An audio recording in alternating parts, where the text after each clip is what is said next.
So welcome to our event, Having the Clarity to Rebuild Our School Communities. So cast your mind back to lockdown 1 and the summer term of 2020, and our two networks felt quite strongly that we needed to think to the future and celebrate what we have done in our schools and how we are rebuilding our school communities.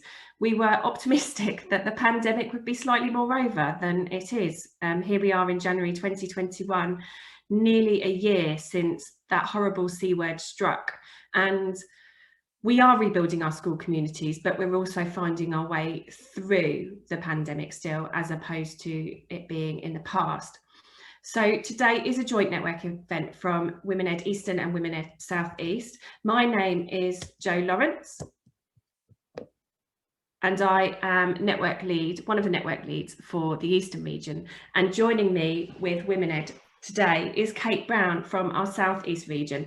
Kate is the queen of technical and is going to help us navigate through the Zoom today, and will be recording this, which will then be uploaded to our WomenEd YouTube channel later this weekend. Thanks, Jo, no pressure.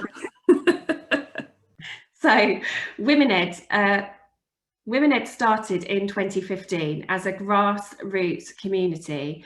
A number of leaders attended an event about empowering women in education and felt really strongly that they wanted to do something. So what grew was initially a Twitter community that is now an international global community of a WomenEd network.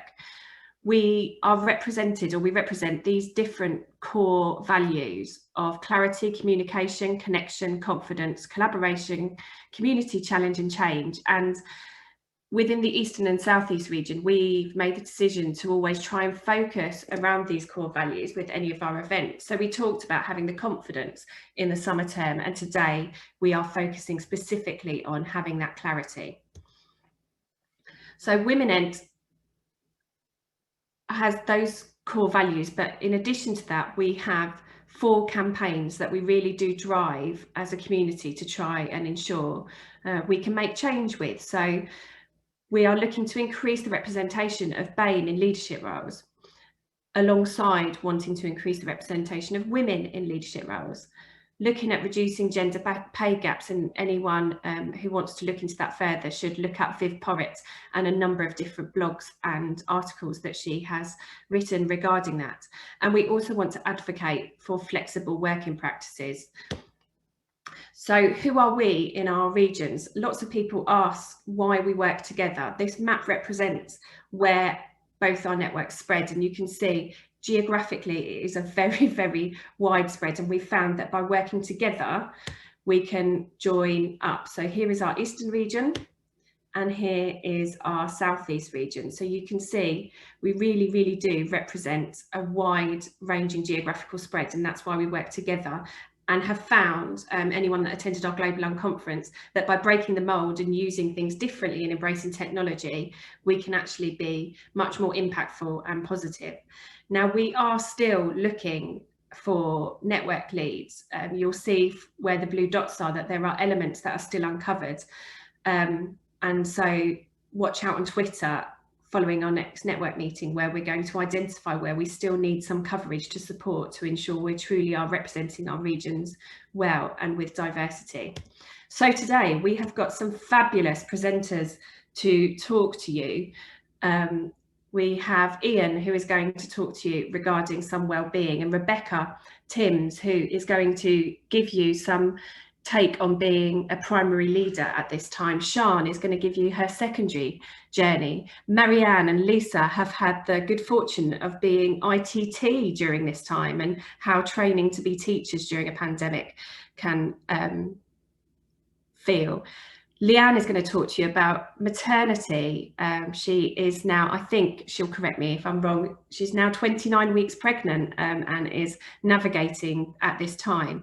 And Mandy is going to talk to you about being a business manager and the logistics of working and having clarity at this time. And then Anna is going to talk about that passion for professional learning.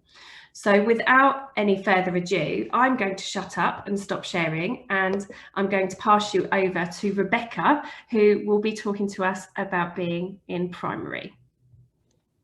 Good morning. First of all, I thought I'd just say thank you for having me. This is my first event that I'm speaking at, so I'm excited and a little nervous. So I've got a short presentation just to help guide me through, so I'll just share that with you here. Okay. So like I said, I'm Rebecca. I'm a head of school at a 2-form entry North London primary school. We're undersubscribed, so we're not full role. We're probably actually half role, but we have children with us who are 3 to 11 years. We're Church of England, and our setting is in one of the most 2% deprived areas nationally. And then that brings me on to our lovely community. So our community is very diverse. So we've got 23 different ethnic groups, 81% EAL, but that EAL has changed over time. So particularly in the last couple of years, we traditionally had children from Ghana, from Nigeria, from Jamaica, from the Caribbean regions, and that's really changing now. Our ethnicities are coming in from Eastern European. So that EAL change has been a challenge in itself, particularly surrounding language barriers, because traditionally our parents have had English in their language, but now we're getting parents that don't have that English as any language. So we're battling with parents of how to communicate with them, and that's something I'll talk about in a moment. And like I've written there, we have a history of families bringing generations of their children, so there'll be grandmas, the mums, their children, their grandchildren coming. But again, that's changing because those parents have moved out of the area, primarily because of a regeneration of the area, which started 5 or so years ago and then hasn't really quite completed. We got 17% free school meals, but that's not particularly representative of our community. A lot are not eligible for recourse to public funding. And so again, that brings with it challenges of finance.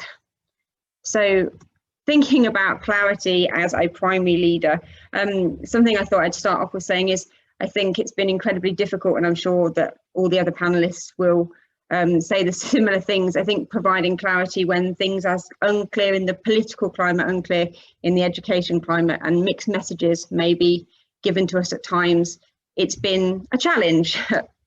So things to guide me in my speaking. So I thought when I was breaking it down as a leader of how have I provided clarity to the community? And I think, like I said, it's been difficult with short notice changes and sometimes U-turns. But I think we can all probably agree that we've been able to make some predictions of what things might look like, predictions from, if we think about lockdown 1 all the way to lockdown 3, similarities, things that might happen. And I think within that, it's been preparing our community, so preparing our staff and our children for changes. And I think that kind of started with really honest leadership. So it may be that on the Friday, we've sent an email saying we're going to open our school to everyone. And then on the Sunday saying, actually, we're not going to open our school. And I think we have to have a sense of trust with our staff for that not to be an issue, for them to know that we're working with what we've got. And I think I've always tried to be a very honest leader and know that I'm going with what I'm told and with what the government are saying, for example. And I think I'm very fortunate to have a community of staff that are very aware of that and very on board with it. So just saying that we can't always prepare for the scenarios, but we can do our best to be honest about that things might change and making adjustments in line with that. And I think throughout the lockdowns that we've had, it's been a learning curve, and I'll admit fault in areas where things haven't gone the way we've wanted them to go, but again, having that transparency that we've tried. And so some of the things that we've done to try and help with the lockdown structure is, so first of all, investing in our technology, and I think within that, having a go-to person to help with that technology. So that might be parents, that might be staff, it might be children. And I think what I've found is I've been that person for the go-to technology, which has had its challenges. But what it has done is it's meant that having me there means that I get the same problems over and over, so I can solve them quicker if I'm doing the same thing. And then within that, trying to train other staff members with the problems that I've seen and with the things that I've encountered. And I also think having a person or people, it's allowed some consistency for those procedures. So things when we're dealing with technology issues, having the consistency for the children. So children obviously have got siblings in other year groups, and having the same issues come up and having the same solution has really helped us. And then I think if I go back to the staff and I think about the whole time, there's something to be said for expectations and what we're asking of the staff, but being very aware that well-being has become a very important topic. With remote learning, particularly this time around, it's being aware that staff are working incredibly hard, probably harder than I would probably say harder than they've worked in the past, even though we all know we worked incredibly hard, but trying to give them some clarity on how long they should be working, and making sure they have their own time for a work-life balance. And I know with teachers in particular, the job's never done. And I think it's finding a point when you can cut off, and as a leader, making my expectations clear that actually you shouldn't be recording your remote learning at this time, or you need a break, you need to switch off. And I think it's been incredibly important to again have that honest communication with them, that I'm here if you need me at all times, but you also need to make sure you're looking after yourself. And within that, having the adaptability as a leader to make sure that you know your staff incredibly well. I think if we could say anything, or if I could say anything about this period of time, I think I've come to know my staff very well on a personal level, because they've shared personal things with me, if they've had illness, if they've had family commitments. And I think it's, as a leader, again, having that adaptability for individual members of staff. And I'm very lucky, fortunate, I think, to have a staff that are understanding that some people might work in the evenings because they've got childcare, some people might work in the daytime. So their flexibility around that, and also being flexible as a leader myself, so knowing those staff very well, but also adapting to staff's needs and trying to, like I say, find clarity in that for them has been challenging. But I think that, like I said earlier, we can kind of predict things that might come up. And I think if you know your staff, then hopefully you can predict what they might need and try and help them along their journey and make sure that they're okay. And like I said earlier, we have a wonderful community at our school, and but something that has come up throughout the pandemic has been the need to help them and support them. They want their children in school and they want their children to learn. And I think that we've had to really think about knowing the community, knowing the staff, but also knowing the community. And we've tried to help them by phoning them, visiting them. Something relatively recent, we started doing remote coffee mornings, but just being very clear in what we're saying to those parents, the same messages from different groups of people. And I think coming to the end of that, looking at the time and thinking, I'm speaking a lot, I think what I would say is that we're always learning and growing. And I think taking that feedback from the parents, but also from the staff, listening to what they've got to say, has really helped me grow and learn from them, as well as them grow and learn as practitioners. But I think finally what I'd say is just reaching out to others in the community and other schools in the community and finding out what they're doing to help us make sure that we're on the right track, and providing the best for our community. And then I thought I would just end on a little quote from Margaret Wheatley that just says, there's no power for greater change in discovering what a community cares about. And I think what's been really clear is that our community, our staff community, our parents, our children, they care about education.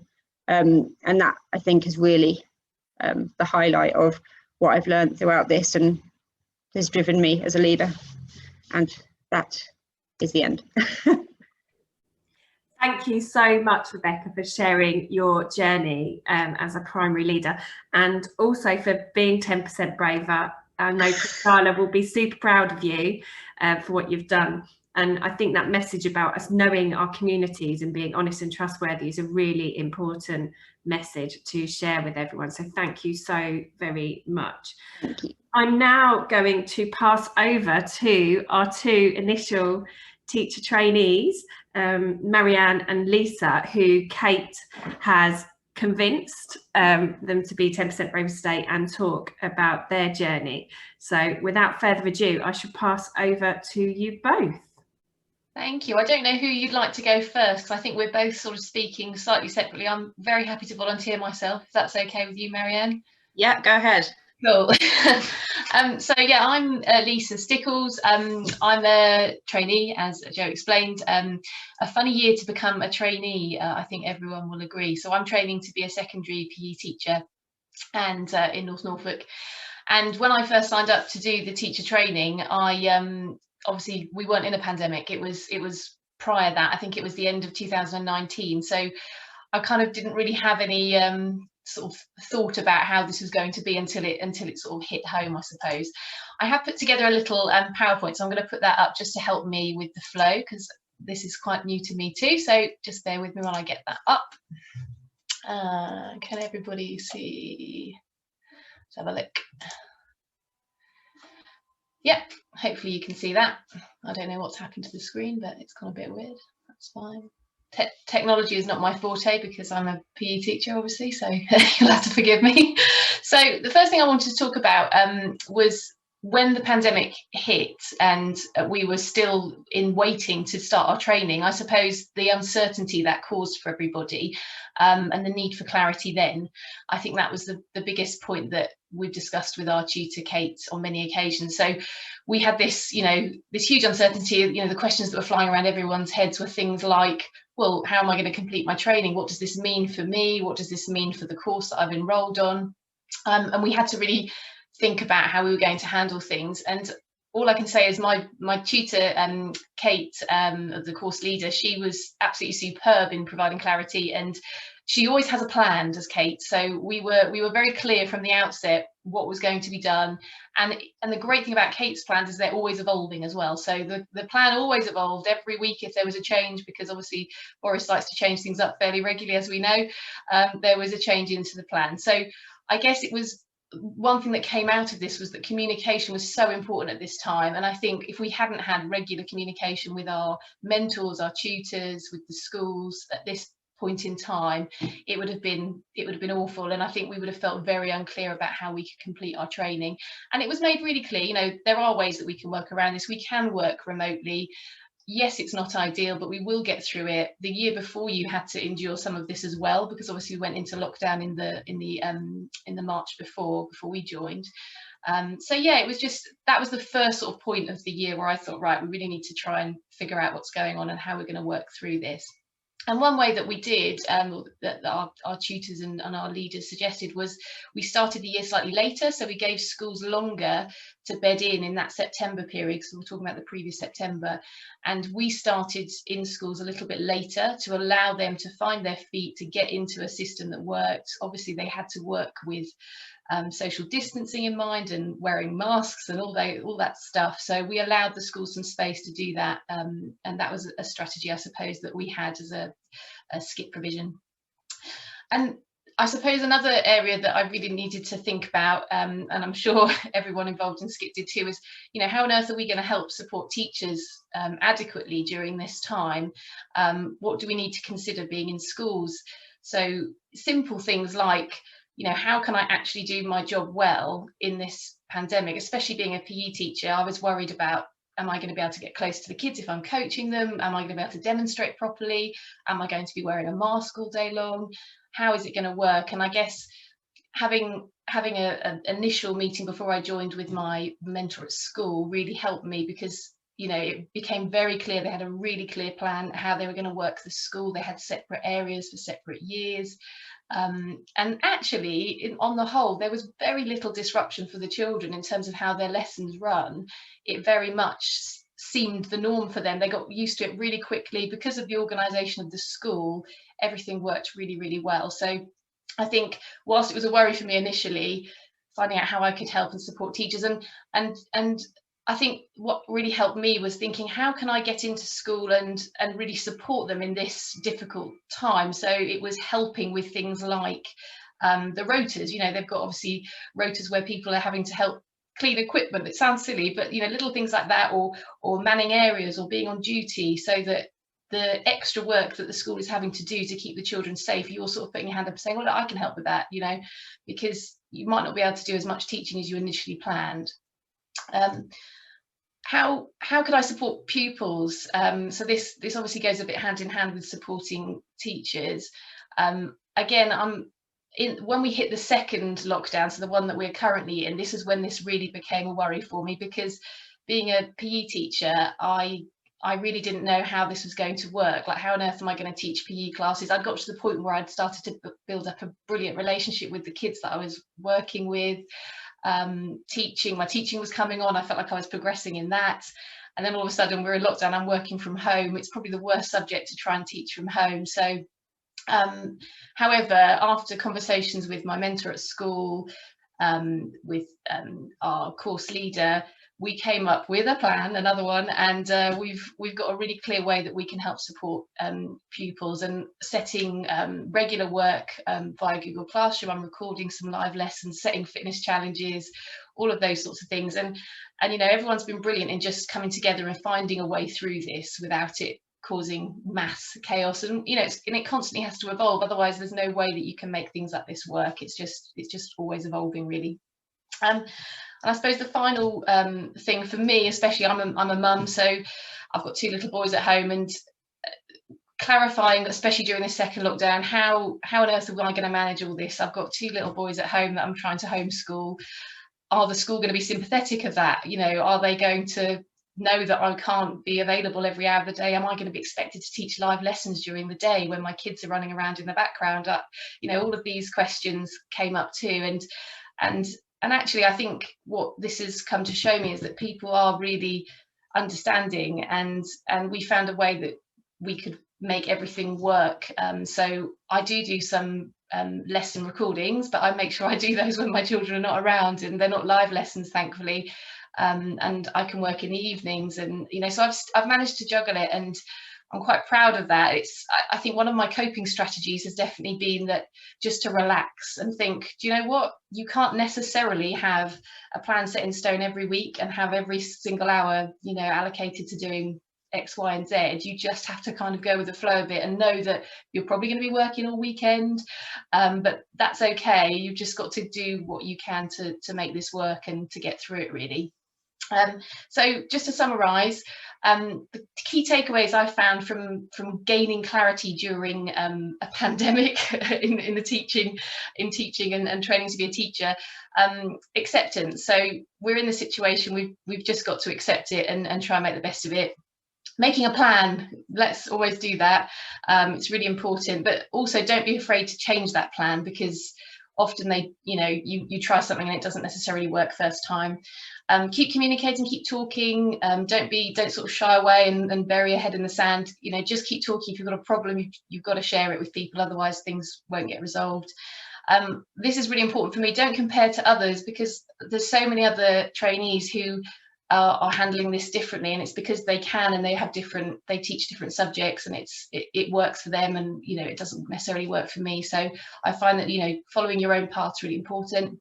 Trusting your mentors and the people around you, that they will help you and support you, and finding the positives, because, you know, like we were saying earlier, we've managed to do lots of these Zoom things this year, which normally would have been quite a headache to organise face to face, but you know, we can do quite a lot during the pandemic. We've put our minds to it. And then a nice final summary. I saw this quote which I really liked, and I felt like it resonated really well with me. So balance is not something you find, it's something you create. So, you know, if you can take that on board, that if you don't seek to find this balance, if you don't work at it, it's not going to happen on its own. So you just need to find that path, find your balance. I hope that helps. You can probably tell I'm quite nervous and I'm talking quite quickly, but that's all I had to say on the matter, and I'll hand you over to Marianne, so you can talk to you a bit more. Thank you, Lisa. Okay. So I don't have slides today, so I'll just talk to you and talk a bit about my experience. As like Lisa, as a trainee during this time, and try and touch on some different kind of themes in different areas. So I think similarly to Lisa, I decided to train as a teacher in 2019, so long before we knew that there was a pandemic on the horizon. But differently, a little bit differently to Lisa, I had actually arranged a PGCE year with a different ITT provider to the ITT provider that I am with now. So I had kind of merrily gone away and set that up in December and January 2019, 2020. And then I had, I'm a languages teacher. So I ended up moving to Spain to get some teaching experience in Spain, practice my Spanish. Was having a great time over there, getting quite excited about the training year and everything that was to come. And then suddenly in March, we all know what happened. I ended up losing my role in Spain, coming back to the UK and actually ending up living with family in Norfolk, which was something I never expected that I would need to do again. Quite uncertain, and it became quite unclear what was going to happen next, and what the kind of steps were for both for the future in general, but also for my ITT year. And I'll talk a little bit about the reasons why I ended up transferring to the provider that I have now and how that has to do with clarity. So essentially, as a result of the pandemic, the provider that I was meant to be going to train with contacted all of the potential trainees and said, we don't really know what's going to happen. We've got these 3 or 4 different potential plans. For those of you coming from outside the region, of which I was one, we think maybe you should move at this time. Maybe you could move in January. Maybe you can move in October. And there's just a huge lack of clarity that was quite unsettling, and made you kind of question what, you know, whether you'd be able to get the right kind of training, whether you would be able to qualify as a result of that. And I was very fortunate to come across the Suffolk and Norfolk SCIT, which is the provider that I'm training with now, who right from day one, Kate, who runs the programme, has been extremely clear with the offering that they were able to provide. So they were able to say at my interview even, you know, exactly how it would go ahead, the school that they would like me to go to. They were very reassuring that they did have a very finite plan. Obviously, that plan has ended up changing as we went through the year, but they were very, very clear with what they were going to do, which was extremely reassuring. And I think one of the strategies that has come out of that is that I think myself and all the other trainees, we've kind of learned how to be very patient with what is going to happen, not necessarily accepting the first plan or the first kind of appearance of clarity that appears. It might be that you need to look at a couple of different options and wait for the ultimate plan that will come along. And I've been very fortunate that has happened in my training year. Now, the second point I'd like to talk about is working with my school, because of course, you know, as ITT trainees, we are a part of the school community. And I think it's important to remember that and to consider all the time during your traineeship how you can contribute to the school community and make sure that the kids that you're working with have the best possible experience, and how you can be as supportive as possible to the teachers that you're supporting as well. And for me, the main thing that has been really, really important to remember is that nobody has any certainty at the moment. Everything is up in the air. And like I said, one of the really important things for us to do is to remember that we are part of the community, and we need to be as supportive as possible.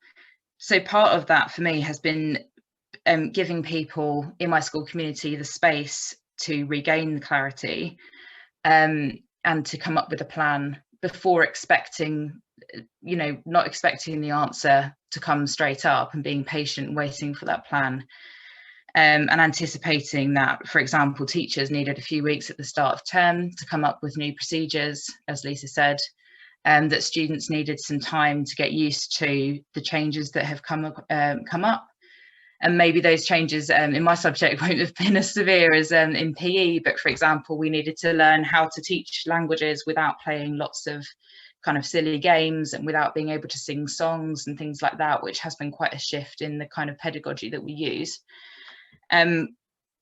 So it's been really important, I think, during this year to remember that all of us are trying to work it out and all of us are trying to gain clarity, and that is just as true for our professional tutors and for our school mentors as it is for the trainees ourselves. So we just need to be patient and fit into that community as best we can. And then speaking about students and the impact of the pandemic on students and how we can help them to gain clarity as trainees.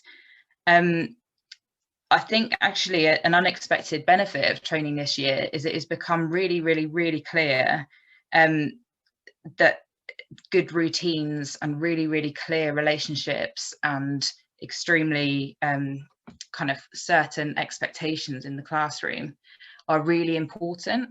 And I'm sure we would have come across that as trainees any other year, but this year it has been extremely stark that, you know, students are experiencing a huge lack of certainty outside school. A lot of them will have gone through really difficult personal circumstances and nothing seems very clear to them at the moment. So it's been a great boot camp really in practicing how to give clarity to students, how to create a really reliable and reassuring classroom environment.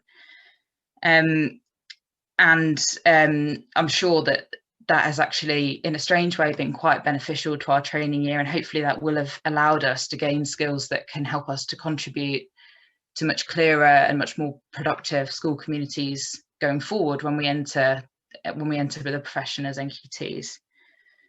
Now, finally, I'd like to return to the experience of going through the ITT year and our qualification year as well, because of course it was quite worrying to think going into September that we would be trying to qualify in a year when really nothing is like it has ever been before, and quite a lot of the experiences that you would usually be required to have as to be able to get your QTS, they're just not possible anymore.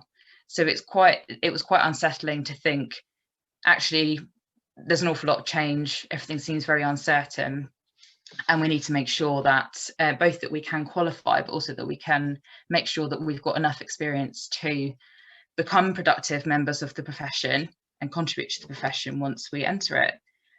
And again, skits on this have been absolutely brilliant. They're extremely clear, and that they have been very clear that the most important thing really is to trust other people and to trust the system. So I come from a very kind of corporate management background, so I'm very used to looking at what I need to do and making sure that I tick all the boxes and wanting to be in control of my own systems and my own to-do lists and things like that. Actually, a great learning from this year has been that you can trust other people in the system. So Kate, for example, has been reviewing the requirements that we need to pass.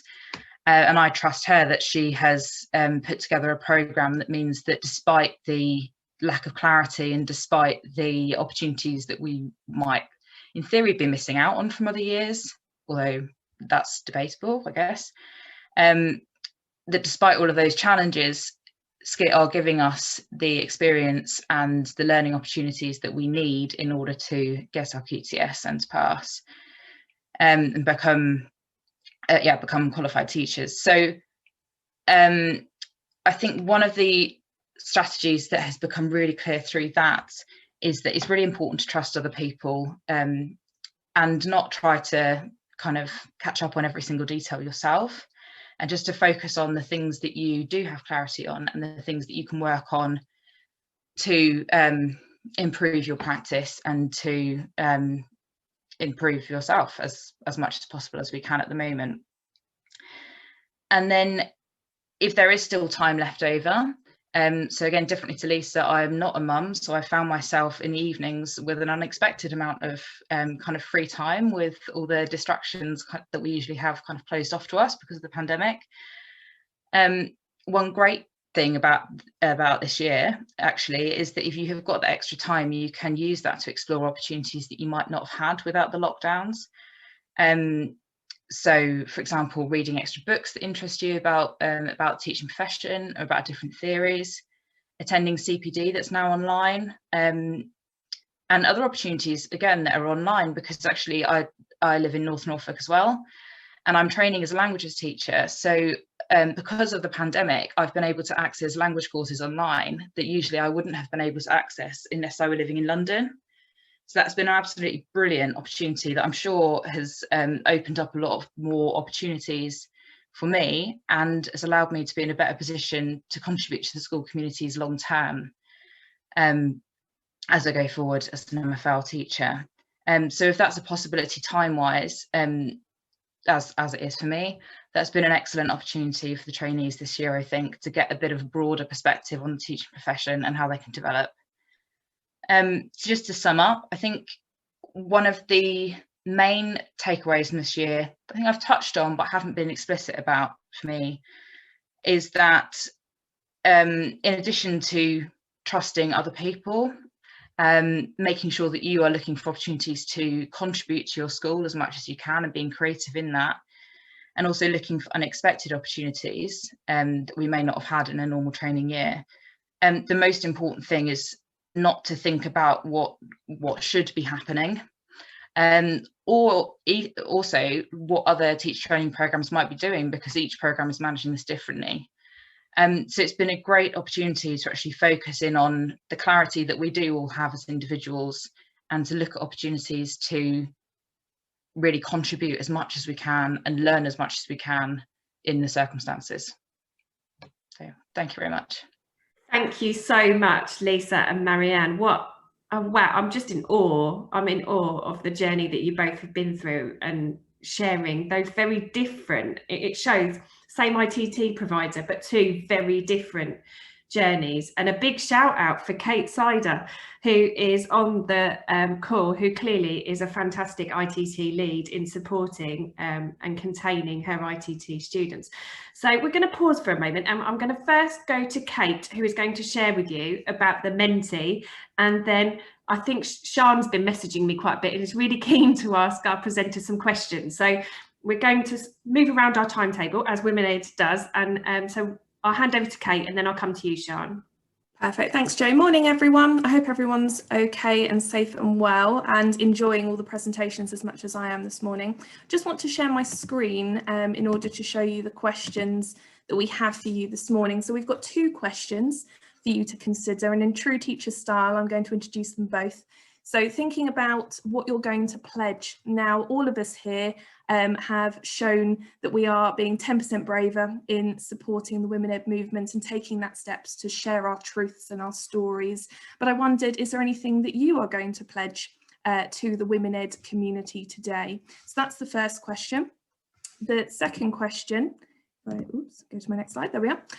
What steps are you going to actually take? So having listened to our diverse range of different speakers today with different experiences, coming from different contexts, is there anything that you are actually going to sort of take away and really readily apply within your own context? Now, you'll notice that in order to contribute your answers, if you're unfamiliar with Menti, if you visit the website at the top of the screen here, and then there is a code that you can use.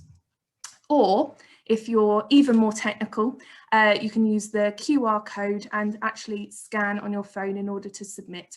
What I will do is when I stop screen sharing, I will post both the direct link that you can put into a web browser in order to take you straight to the question, or the general Menti link and the code into the chat. So at any point during today's call, you can have a go at answering those 2 questions. So just a reminder, what are you going to pledge? And what are your potential takeaways from this morning? Perfect. Thank you very much. I'll hand back to Jo. Thanks, Kate. So, Sian, if you wanted to unmute yourself. Apologies, presenters. I didn't plan you to have questions, but she's keen to ask some questions. So.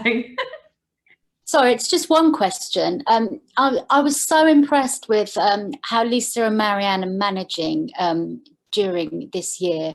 And it makes me hark back to 20 years ago when I was a trainee teacher and thinking about what I needed. And in fact, I think one of my fellow trainee colleagues is here today. So hi, Sarah, because we trained together and I know she's joined us today.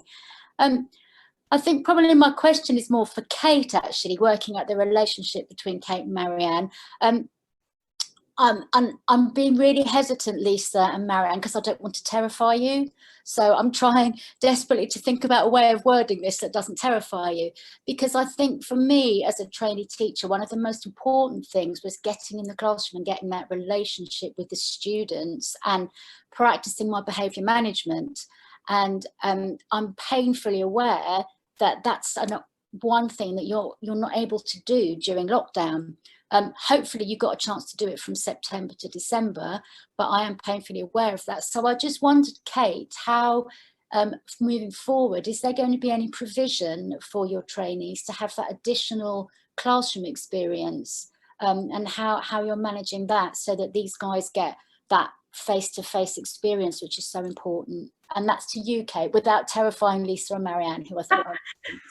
So Kate is not going to be able to talk and answer, but I wonder if she might want to pop a response in the chat, because she's on the call as an attendee as opposed to a presenter. Oh, okay. I'm sorry, I'm confusing my Kates. But I don't know if Kate is able to put. Or maybe Lisa or Marianne could answer, you know, if they're not too terrified by what I've just said to them. Yeah, of course. I think we were really fortunate because in contrast to a lot of other PGC programs, we did go into school relatively early. So we've managed to get a good few months of behaviour management experience. I know I felt like coming into the Christmas holidays, I had definitely had a few classes that give me a lot of practice. That was excellent. And we are this year, differently to other years, we are staying with our same placement school for the whole year. So hopefully once we return to the classroom, that will give us a lot more practical experience, because we'll already know the children, we already know the teachers, and we already know the context. And I think I touched on it a little bit in my talk about actually there have been a lot of unexpected opportunities to learn about relationship building and things this year that you might not have done in other years. So for example, I feel like I've had quite a lot of additional exposure to the pastoral team in my school, because they are much more involved this year than they might have been before. So I'm getting to know the backstories of the children a little bit more in their home circumstances. And I think particular to my experience, but also several other trainees,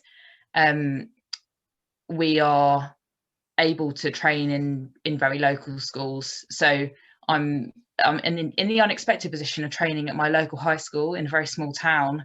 So I'm fortunate to continue bumping into my students from school during the lockdowns, and kind of building those slightly more informal relationships at the same time, which is an unexpected but a good positive of the lockdowns. Thanks, Marianne. That's great, and it's great to hear you're getting so much support. So looking forward to seeing you, and hopefully persuading you to come down to Sussex and teach languages, because language teachers are like gold dust. So it's gorgeous in Sussex, so please come.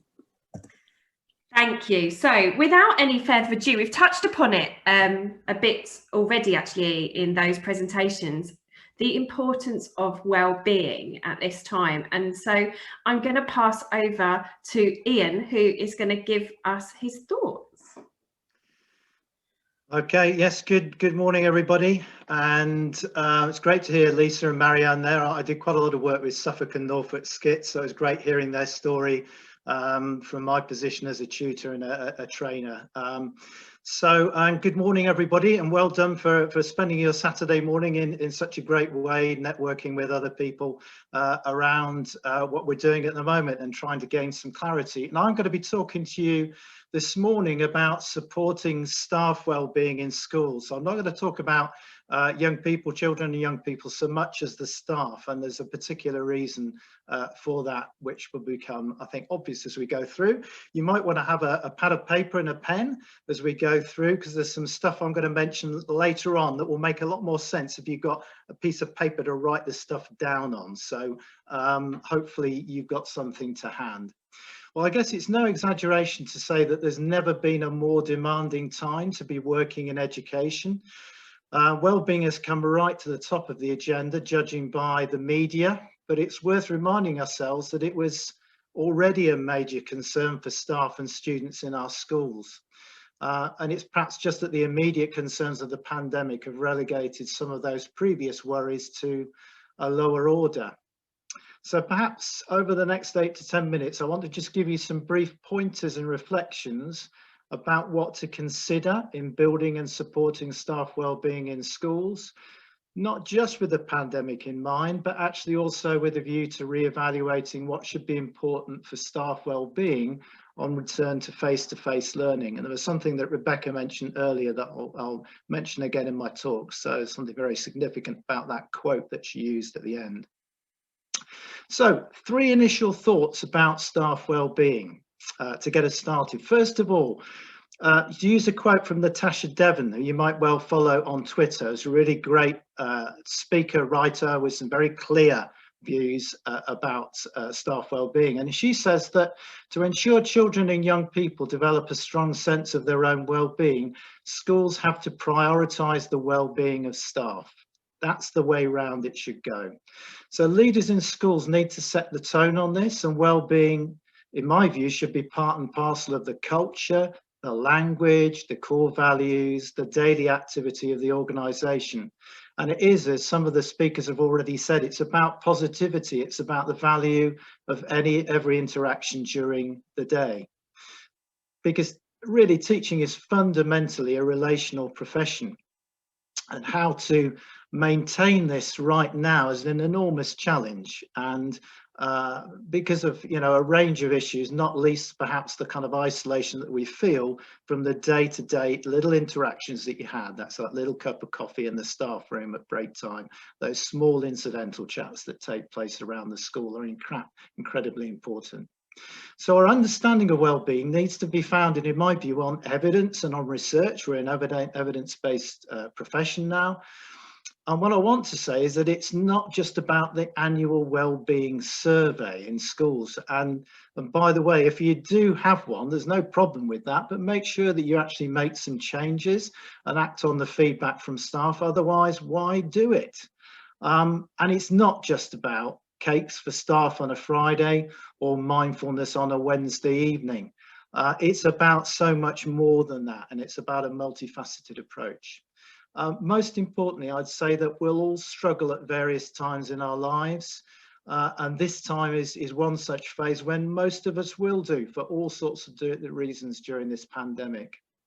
But having a school culture where it's okay not to be okay, where positive mental health is a core part of the culture. And I would say that includes, clear lines of where to go for support. Do you have mental health first aiders? Is it properly talked about each and every week so that staff feel supported by the collective focus on well-being? So that's my sort of first focus, that actually it starts with staff. The second is that for all of us as educators, well-being is an individual responsibility. And self-care is something that we hear a lot about in various forums, but it's my experience working with a lot of staff in schools and trainees that many teachers really struggle to look after themselves. And I find this especially with senior leaders. I spent 20 years in senior leadership, and we had very few conversations, and we needed them actually around well-being. So senior leaders certainly seem to struggle with this, and it's backed by some recent research. We have so few leaders perhaps who model self-care effectively to their SLT colleagues, and I'm talking about my role as a former head teacher, and I've got some regrets on that front. Teachers and leaders are expert at planning interventions for children and young people, but they seem to really struggle to do it for themselves when it comes to self-care. So well-being, I think, comes from making self-care a personal priority, and it requires some affirmation from the organisation as a core value. There are lots of great books, by the way, in self-care, lots of things I would have wanted to have said to you this morning, but, for example, Dr. Rangan Chatterjee, look him up on Twitter. He's produced some great books recently on self-care and well-being. Really good. So actually, what I also want to say within this point is that no amount of mindfulness or yoga will change well-being in organizations where you've got micromanagement, where you've got bullying, where you've got excessive workload. Strained and fractious relationships are characteristic of the culture. Individuals should not be blamed for their mental health issues or struggles with well-being. And it's my view that schools need to build well-being through a culture of trust, openness, respect and support. And that's led and modeled by the senior leaders, especially now during the pandemic. My third point is that well-being isn't all things to all people. In my view, it needs a proper definition. It needs some common language and an evidence reference point. And the kind of reference point that I use and refer to in this short talk is just based on research around the 5 building blocks of psychological well-being, expressed as an acronym, PERMA, P-E-R-M-A. And this was created by Professor Martin Seligman back in early 2011 in his book Flourish, and it's around applied positive psychology. So it gives a kind of definition or model to work with. And I'll just go through those letters and give you some examples. So first of all, the P is around positive emotions. And the research indicates that well-being is built by staff experiencing positive emotions on a daily basis, which creates internal resources for the challenges that we face. If you've got any time, there's a lady called Barbara Fredrickson and her broaden and build theory, which very much talks about the evidence for this. And I would say that at the moment, perhaps counterintuitively during the pandemic, this means acknowledging for our staff in a positive way their emotional reactions to the pandemic and the challenges that they face, which generate some uncomfortable emotions, loss of all of that contact with colleagues and with children, young people, anxiety, sadness, isolation, anger, frustration. And I would say that those are all normal human reactions in an abnormally challenging environment. But actually met with kindness, compassion, understanding, we can all experience a lot more positive emotions. To quote Edith Ajer in her wonderful new book, The Gift, if you don't allow yourself to feel, you can't heal. She's a Holocaust survivor and clinical psychologist. That new book, The Gift, is a fantastic read, particularly on self-care and emotions. So that's the P. The E is for engagement, which we all explore really, in terms of research shows, through our strengths. So find out and note what your strengths are. What are you good at? What gives you that buzz, that energy, that passion, that focus for work and life? And the opposite is true when you're not using your strengths. So it seems to me that if we want to be productive and focused, we really need to play to our strengths.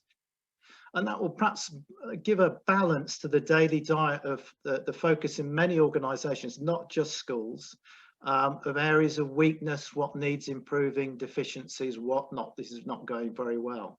So one of the recommendations that I give to schools that I work with is to embed a review of how staff have used their strengths during the last year to maximise their contribution to young people and the organisation in that annual performance review that we all look forward to.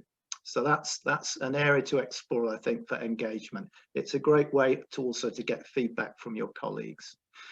The R is for healthy, productive relationships.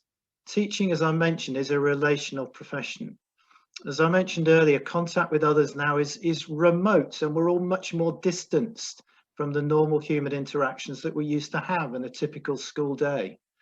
And at the moment, we need to make sure that we're checking in with each other as often as we can with our staff. And I think particularly for senior leaders, it's a critical core part of our role as senior leaders now, that we're checking in with our staff. How are they coping? How are they feeling?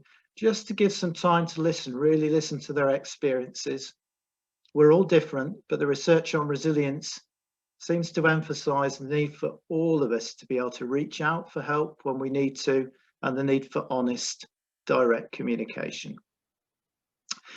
The M of PERMA is for meaning. And I think this is a very significant one for teachers. What gets you out of bed on that Monday morning to do a challenging job? The pandemic has stripped away, perhaps temporarily, some of the building blocks of our English education system. exam results, league tables, Ofsted inspections. And I hear about these all the time, those relentless internal data drops, pupil progress meetings, Mocksteds. And actually it appears to me that for some decision makers at national level and for some leaders, this has created what I call an existential crisis. If schools are not about those things, what are they about? How are we going to keep children focused, engaged and behaving if there are no external examinations at the age of 16? There is no doubt that for many teachers who've left our profession, excessive workload, stress, and the lack of real value and meaning in terms of what they're doing day to day, week to week, is actually central to their decision to quit the profession. And in this connection, if you're a reader, and I certainly am, there's a fantastic book by Johann Hari called Lost Connections. And he has a really fascinating chapter about values in his book and junk values, a kind of comparison of real versus junk values. And his key point is that what he calls junk values don't sustain people in life and work, but real values do. And that goes back to Rebecca's quote at the end of her session earlier on, that it's about what we care about. What do we really care about? And what I would say at this moment is that this is a time to focus on the real reasons why we do our job. Our privilege that we have to work with young people, to be able to contribute to their personal development, to build their confidence and abilities as learners, and to help them focus on identifying the strengths that will make them people who experience success in their lives, that will enable them to make a difference to their families and their communities. So the pandemic perhaps gives us a chance to reevaluate what's important to us as educators and to fix our school culture on learning, personal development and well-being, optimism about what children and young people can do in their future lives at a time when so many young people fear for their future. So when these core shared values are reinforced and rehearsed every week between staff in schools, I believe collective resilience is built. And I guess the question for us is, are we courageous enough to ask the difficult questions about why we do what we do? And I believe this matters for our well-being. Finally, the A is a sense of accomplishment, something that we all need. And I would say, and we've come across this sentiment this morning, I think it's really important, recognizing our teaching staff right now for what they do for our young people, their personal and professional commitment, their efforts to go that extra mile, their flexibility and willingness to adapt to remote learning, and the care that they give to children and young people despite the very obvious risks to themselves. I would say each and every teacher needs our thanks and the recognition for stepping up at this time. And those thanks and acknowledgement cost us nothing, but are worth everything. So finally, I would say that schools can do so much in simple ways to boost staff well-being by addressing the various elements of that PERMA model. Keep it in mind week in, week out, help individual staff experience a sense of well-being and a sense of belonging to a learning community which values them and their contribution. Wow, that was like a whistle-stop tour on well-being. It was amazing, Ian. Thank you so much. I was so grateful when Kate suggested we contact you to talk today. I can see in the chat bar that lots of people would quite like a reading list, Ian, because they couldn't keep up with everything. Yeah, happy to do that. Yeah, I understand that in those few minutes. Yeah, more than happy to provide that. Yeah, there's some great stuff out there to support us all. Yeah. Thank you. So if Ian will email them to us, and then Kate with her technicalities will then send that out to all attendees. So what I got from that and reminded was podcasts have been my absolute motivation, not only through this pandemic, but the year previous to this, I had breast cancer. And again, those kind of situations, to have me time, to take time out to reflect and modelling that self-care, which as leaders and head teachers, we sometimes forget to do. We preach about it and then we don't model it ourselves. So thank you, Ian. I think everyone got a lot from that. Without further ado, I'm going to hand over now to Mandy, who is going to talk about the logistics of being a school business manager in this situation. So Mandy, over to you. Thanks, Jo. So thanks everyone for having me today. This is my first event, so bear with me. It may be quite rambly, but we'll get through it. So I'm a school business manager of a primary school, and one of the biggest challenges that I've had, not least because of the pandemic, is also the fact that we've just gone through a school amalgamation process. So at the start of 2020, I was a business manager for a junior school of 360 pupils. We decided to amalgamate with the infant school down the road, and I'm now in charge of 85 staff and 630 pupils. So looking after Key Stage 1 for the first time, and during a pandemic, and trying to learn it all very, very quickly. So as you can imagine, finding clarity during this time has been very tricky.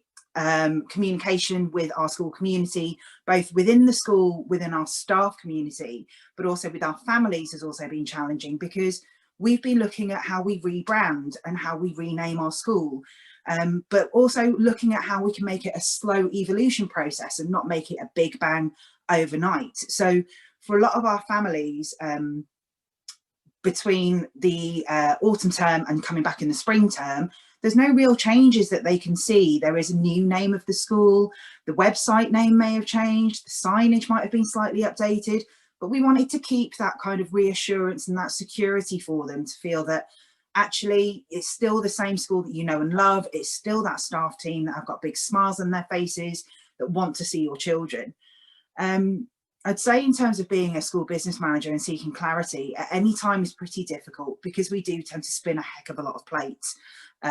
We often talk about how there's always one more thing that we can do. The to-do lists, which are often known as to-da lists amongst the SBM community, because we do just have so much to do. It's not just about staff wellbeing, about paying people, HR, finance, premises. You know, if there's a dead bird in a bush, yes, I've had to deal with before, then it'll come down to me. If the toilets are blocked, it'll come down to me. If someone's not had their student loan deducted, it'll come down to me. So we've just had to go through all of this and say, actually, on top of that, we've now got all the COVID priorities to look at. And I would say that the biggest thing that has really helped me to keep my clarity is to-do lists. And it's about to-do lists that come from the DFE, from the local authority, from my SLT, actually really looking at every day, let's go in there, what are the priorities? The priorities for me really are keeping the children safe, keeping them fed, getting my staff happy, paid, on site, safely. And that's been no mean feat. We've had the challenges of free school meals to deal with this year. We've had to navigate all of that in the first lockdown, and we've done a lot of lessons learned. And I have to give a big shout out to the SBL Connect and SBL Twitter communities out there, because they've really had my back during this time. They're the ones that have had the advice. They're the ones that have put together presentations and PowerPoints about LFT testing, all of that kind of stuff. And they've just said, guys, you don't all have to reinvent the wheel. Some of us have already taken that effort. We've already done some of this work. We need to really learn from each other. We need to network. My school is also part of a consortium, so we have 23 other schools that we can lean on. We've made sure that within that group, we've broken up into smaller teams where we've got similar size schools. So we're experiencing the similar kind of challenges, and we get on a Zoom every 2 weeks for a bit of a mental health chat, just to say, guys, how you doing? But also just to say, okay, I'm really struggling to find hand sanitizer, or my corporate card limit isn't high enough and I need to get my free school meals vouchers out. What am I going to do? It's really about coming together as a school community with other schools and other staff to say, what more can we do? How do we help each other out? How do we find the best bargains? Where are the freebies that are out there? You know, some wonderful things that have happened with getting these devices out to families out there. Well, we know it's not just about equipment poverty. You know, even the government have talked about it. It's about data poverty as well. If you've got 4 children that are trying to do home learning, on the most basic mobile phone plan, it can cost you up to £100 in data per day. Well, get onto Twitter. You soon find that Vodafone have done a schools connected plan. They've sent out 50 free SIM cards per school if you sign up for it, and you get 30 gigs of data for free. Fantastic. And it's finding those little bit of pockets, those little bits of good news, the little freebies, the things that the corporate world are actually trying to do to support the education community. So important. But it's also about getting feedback from your community. It's about going out to your families, going out to the staff and saying, okay, SLT think we've got this, we think we've planned it, we think we've got everything bang on, but actually has it worked? Because nothing that we do is set in stone. I think that's something we've all very much learned this year. And it's about saying to them, okay, have the rotas worked? Do, you know, the staggered start and end times every day work? Is there anything that we need to do? Do we need to switch it from Zoom to Teams? Do we need to look at Google Classroom instead of doing things via Tapestry? How does this all work? So, you know, I've absolutely embraced things like Microsoft Forms this year, made parent questionnaires, staff questionnaires, sent those out and really just sent them out to people to say, it's very much like what the teachers normally do with the what went wells and the even better ifs. Well, why don't we apply that to the school business management side of things and ask our families and our staff whether we're doing the right thing for them? And a lot of the time you get some brilliant feedback. And in fact, that's what we really need to hear. Within the school business management, it can be a very, very isolating role. Normally there is only one of us. And although we do have an admin team, we've got the SLT and the teachers, we're a bit strange in that we're a jack of all trades kind of thing. We mix with everybody.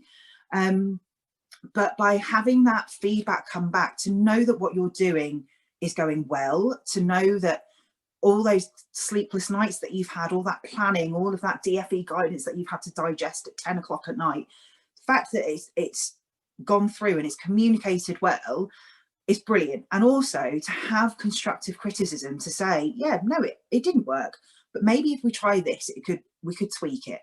I think clarity has been very much sought through change this year. It's been trying and testing things. It's about letting go of being too much of a perfectionist, and sometimes having that task done is good enough. It doesn't have to be the absolute best. You can go back to it. As a former compliance manager, my 3 things were always about completeness, timeliness and accuracy. Now, those 3 things are still really important when it comes to things like budget setting, GDPR, all the key statutory items. But actually, when it comes to things like buying resources, okay, so it's not the same name brand that you've normally had, but it's in the building, the children can use it, it's not a Pritt stick, it's just a standard glue stick, it's good enough. You are still facilitating that teaching and learning in the classroom, and it's still able to happen. I think some of the best advice that I've had throughout this period has really been to say, if the place isn't on fire, if people are paid, and if the children are happy, safe and fed, then you've absolutely done your job. A lot of the time I will step out of my office after looking at spreadsheets for hours and just go and peek into one of my class bubbles and just see the children sitting there with a laptop, a set of headphones, watching their teacher on a Google Classroom, having the time of their lives and actually enjoying learning about things like fractions. And I can sit there and say, I did that. I facilitated that. I made sure that that child was able to come in safely into a bubble with all the right resources to be able to learn and be in a safe environment in their happy place. And that just makes me feel so, so proud. And I know that I speak on behalf of a lot of other business managers out there when I say that, because a lot of the time we can get siloed. A lot of the time we can get really blinkered and stuck in our offices and trapped in the nitty gritty of the finance and the HR and the premises. Sometimes we just need to step out. We don't have the lilting tunes of the assembly songs floating through the corridors anymore. So my best piece of advice at the moment is, if you really need to seek that clarity, maybe just pop out to the school gates at the beginning or the end of the day, see how grateful those key worker and critical worker families are that you can still provide supervision for their children. See how pleased those parents are that have got vulnerable or EHCP children, that you're able to bring them in safely every day. Go on those WhatsApp chats with your staff, listen to their feedback, and just really, really embrace it. And that's all from me. Thanks so much, Mandy. And I think it really has forced, hasn't it, our school business managers and our admin support and our receptionists, we've all had to reinvent ourselves and take on different roles. I mean, my deputy head and leadership team became nurses with the lateral flow testing in the first week. You know, it's just really is, it's everything on the job description. I keep joking with all my staff, it's that line on your job description that the head teacher can give you anything to do that they want to, really. So, but it is about prioritising and coming. I don't think we have ever come together more as school communities than we have had to in the last 12 months. So thank you ever so much, Mandy. So without any further ado, I'm going to pass over to Leanne, who is one of our WomenEd network lead colleagues. So Leanne. Thank you, Jo. Good morning, everyone. As Joseph said, my name is Leanne Avis. I have been teaching for 9 years, and I've been part of WomenEd since the very first unconference way back in 2015. I teach French and Spanish at King Alfred's Academy, which is in South Oxfordshire, and I'm also head of enrichment, which means I oversee the extracurricular activities, the school trips, and I'm the D&V manager for our school. I'm currently 29 weeks pregnant with my first baby, and that's what I'm here this morning to talk to you about. So the challenges that I've faced whilst juggling teaching, pregnancy, and COVID. And I hope to reassure any other parents-to-be whilst drawing on my experience over the last 7 months. I hope that some of the things that I share today are useful to all of you, not just those of you who are parents or are planning on becoming parents in the not too distant future. So a little bit about my background. So my plan was, or my partner and I plan was always to start trying for a baby in 2020. We had a huge school trip planned to Tanzania. I was supposed to be going on sort of July to August, a 4-week trip, which was going to be amazing. And sort of after that time, we thought, now's the time to start a family. But then COVID happened and changed all of our plans, as I'm sure it did all of yours as well. So as we came to terms with lockdown and the pandemic, we wanted to keep things simple.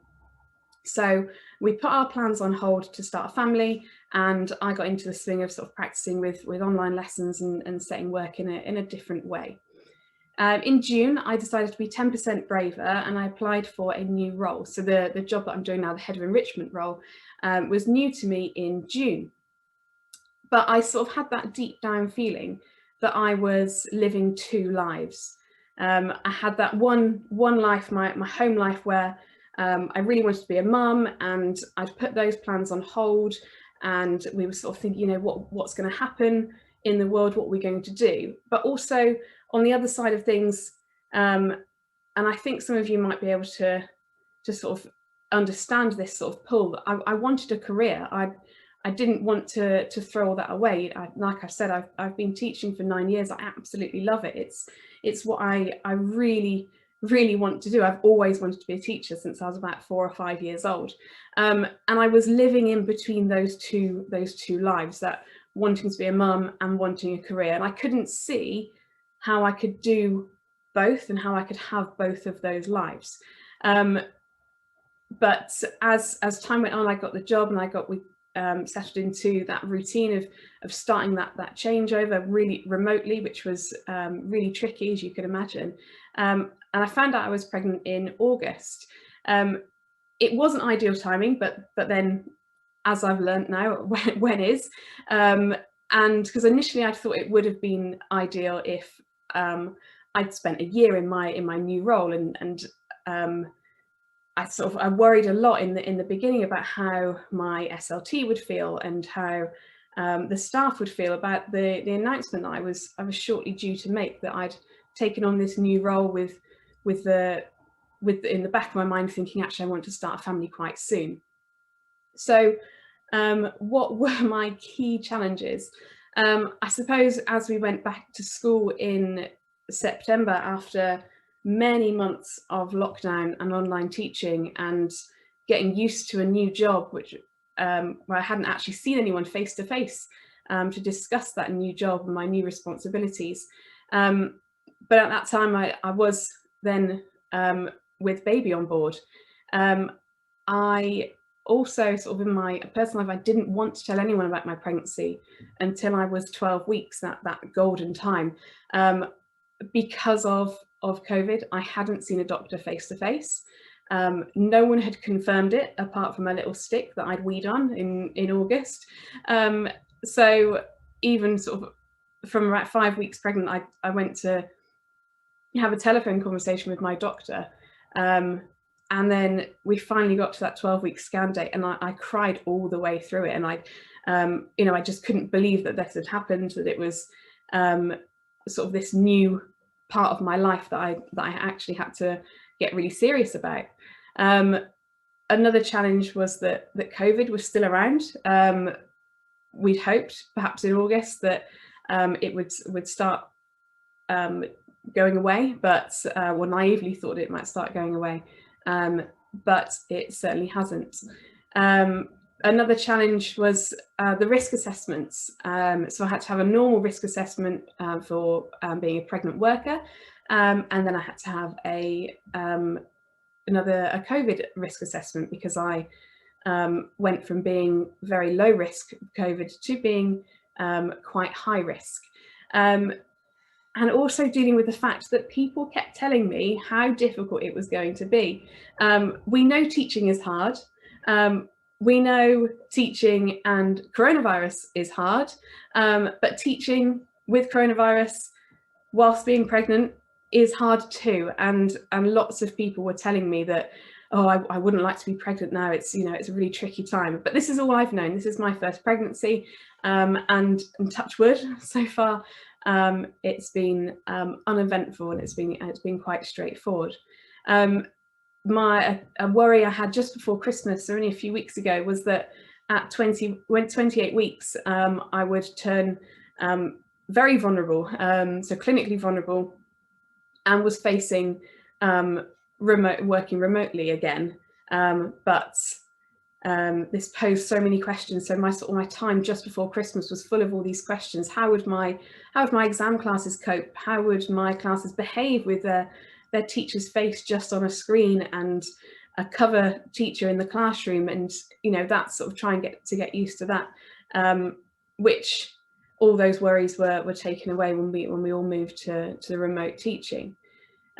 So what did I learn, or what have I learned from my last 7 months? And I guess my takeaways for you today. My main worry about my colleagues thinking ill of me for going for a new job and planning to start a family at the same time.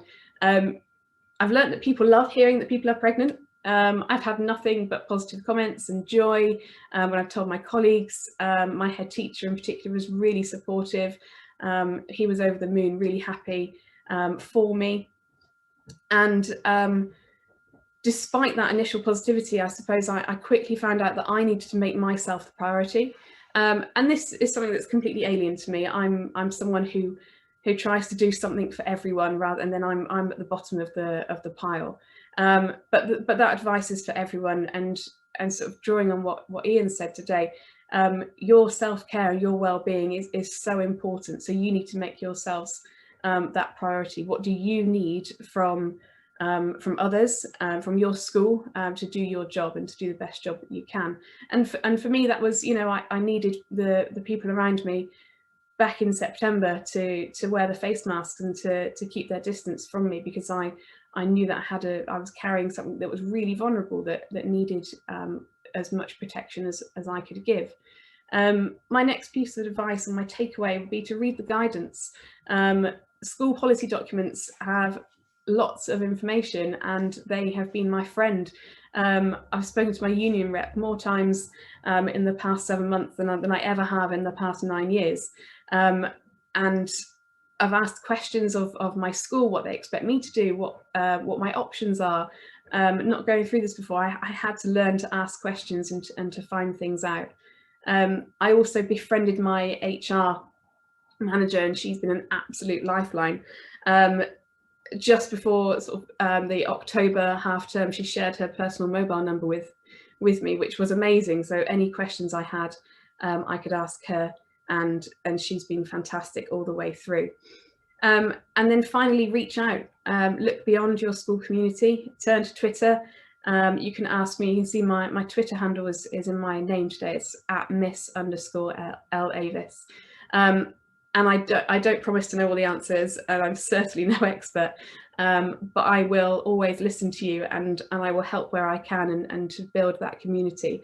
So I think that sort of pregnant teachers and the maternity community needs to grow, and we can support each other to work through the challenges faced, especially at this time.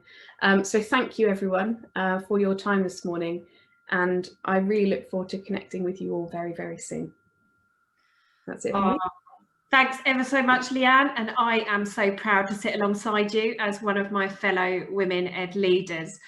What an amazing amount of honesty about the vulnerabilities in that journey. I think being vulnerable with COVID has really taken people. I obviously sit in similar position to you. Many of you will know that I have sat at my kitchen table or island since last March. I think I've been on site 5 days since last March. And that's as a head teacher, and it's crazy the journeys we're having to go on, and you do have to be honest, and you do have to communicate, and we have to be kind and listen and validate how people are feeling and not push them to one side. So thank you so much for sharing your story, and do follow Leanne, she's fabulous. Okay, without further ado, I'm going to pass over to Anna, who is going to talk to us about professional learning. So Anna, over to you. Oh, thanks a lot, Jo, and thanks everybody for having me here. I'm just going to start screen sharing. Can I just check that from either Jo or Kate that you can see, if I just quickly move on to those slides? Can I just get a thumbs up or a... It's a working. Perfect, excellent. Okay, so yes, as Jo said at the beginning, I am very passionate about professional learning, and I wanted to speak a little bit about developing communities of professional learners, which is what we're doing in Enfield. I have got a lot of slides, but hopefully that'll be something nice to look at, even if you switch it off a bit from what I'm saying, but hopefully the flow will go. So very quick introduction to me. That was me on my first teaching practice. And those lovely young girls in South London in Kennington are now 40. So that doesn't freak me out at all. That's older than a lot of you on this call. So there we go. So the importance of professional learning. I know this quote from Dylan William gets used a lot, but I think it's fantastic. I think it shows that actually we are discovering more things all the time. I'm working with an amazing group from America called the Learning Scientists. If you don't know them, they're Ace That Test on Twitter. They're a group of female cognitive psychologists, and they're looking to bring neuroscience findings to education in a really manageable way. So, for example, that whole world means that we discover new things so we can all be even better. There's a lot of text on this slide, which you don't need to read, but it's just to say I was really pleased at the end of last year that the new head teachers standards had professional development looming large. So this is something that I use when we speak to our heads, just to elevate the status of it. I think it is in danger, professional learning, professional development, meaning the same thing, in danger of being cut sometimes. And it's so important for it to stay there in whatever form your school decides it should be. Those head teacher standards reference these standards, which were created in 2016. The Working Party was a really great group of educators. I like this partly because of the quality and partly because of the conciseness. So I think, again, clarity and communicating what's important in a concise manner is very important to me, and I think then helps educators. I love that Standard 3 has got collaboration in, because that is such a core value to me and is all about sort of the growing of communities. This is a report, if you are interested in professional learning, that I really recommend. So it's by Darling Hammond and others, and it really drills into the characteristics of effective PD. So again, you can see there the collaboration, the feedback and reflection, the active learning. So it's all about connecting together to develop and keep that going on and on. And the last report, I'm a bit of a research nerd, the last slide on reports is one from last year from the NFER. And I thought this was really fascinating, that what the findings showed was that giving teachers autonomy over their professional learning goals was the single biggest increase in teacher satisfaction and retention. So there is a message again that I have spread to our head teachers. It isn't just about ticking the box that you've done some PD, you've done some professional learning. It actually affects the important areas of satisfaction and retention. Okay, so a little bit on Enfield. We've got 96 schools. We're a large outer London borough. We've got primary, secondary, all through and special, as well as our some early years settings. This is just to give you a sense of the variety. So these are our primary schools. We begin with a small 97 size primary school, and then it goes all the way up to a 499 primary school. So we've got a real diversity. This slide just gives you the logos of some of our trusts and mats and groups of schools. So you can see we've got, when I arrived, which was only last year, I kind of just piecing all this together was quite hard, getting clarity as to what was our school community, who spoke to who collaborated with who. And this only represents under half of our schools. So we have all these, and then we have all these individual schools, some of which are faith, some of which are maintained, etc. So my mission has really been to try and establish us as a community hub, get clarity over our communication, so that people understand what we're about. The tagline that we launched before Christmas was relationships first. And I love that Ian said that this profession is a relational one. Relationships are critical. I work very closely with the Secondary Behaviour Support Service with some of our really vulnerable students on the edge of exclusion. And that relationships drives all their work. It is all about that. That's what keeps a child in school. So it's relationships internally, across our departments, over to schools, within schools, across schools, and then the most important relationship, which is the people that work in schools with the children and young people that they work with. I have adopted this woman in America as a mentor, and she's agreed, which is good. I haven't done it surreptitiously, partly because she's called Superintendent Enfield, and I just thought that was great serendipity. But really because of the mission of the schools that she oversees. So the mission of Highline Public Schools on the west coast of America is that every student is known by name, strength and need. So that kind of I've put that out there internally as my pedagogical starting point. And I think, again, communicating that with clarity just tells people what you're about and what's driving the work that you do. So I wanted to go very quickly, really, whiz through the short, medium and long-term strategy. So the short-term strategy, I started in late April. I have not met any of my colleagues. None of them know I'm 6'2", so I'm anticipating a lot of people going, "Oh my goodness, shorter." Yes, I am. You didn't know that on Zoom. No, you didn't know that on Zoom. But anyway, I will survive that. And I've been to one school, so I got to quality assure one new provider, an incredible provider on restorative practice that we're working with. But other than that, I haven't been to any schools. So I've got 95 still to visit. So I bought this huge map of Enfield. You can see my toes at the bottom. That gives you a sense of scale. And my year 10 and I plotted all these schools, color coded with primary, secondary, etc. It's an interesting borough. It divides by the A10, and that kind of divides actual socioeconomic and other issues. The bottom right compared with the top left has got research to say that there is a 10-year difference in life expectancy for women. So there are huge issues of deprivation, of inequality, and of county lines, which is the gangs and things that young people are into. So we've got a big mission. We really have. We've got our work cut out, but we're passionate about it.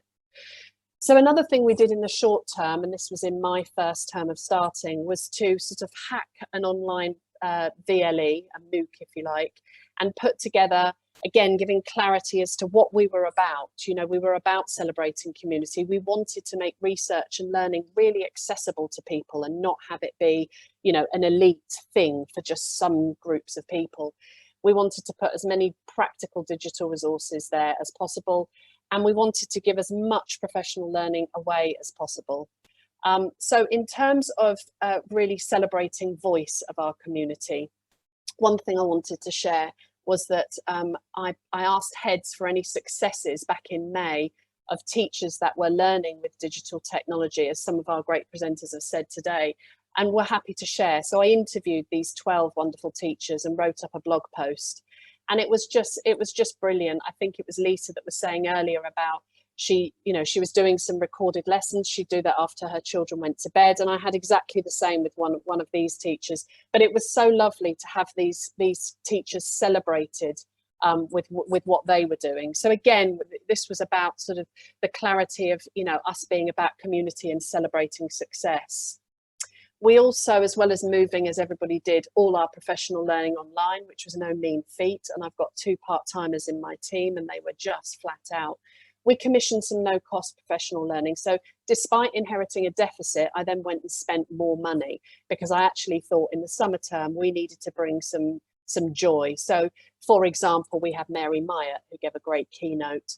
We then, in terms of English, we had CLPE for our primaries, we had EMC for our secondaries, and early excellence for our early years.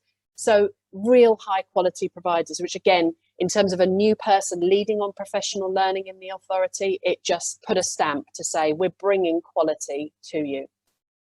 So the medium term strategy, as a response to the summer term and the murder of George Floyd, we needed to do something. So we put together a 10-session program on unconscious bias and anti-racism. That started in September and finishes in March, but we're already thinking about how do we continue it on. I've had the absolute joy of working with these 3 incredible presenters that I commissioned as part of the program. Pram Patel on the left has been the main presenter that we've worked and designed all sessions together. And I've then had Matthew Kay from the States and Orleen Badu from Hackney. Matthew's written an incredible book called Meaningful Race Conversations in the Classroom. Really recommend it. So I'll just leave you just to read those quotes for a second.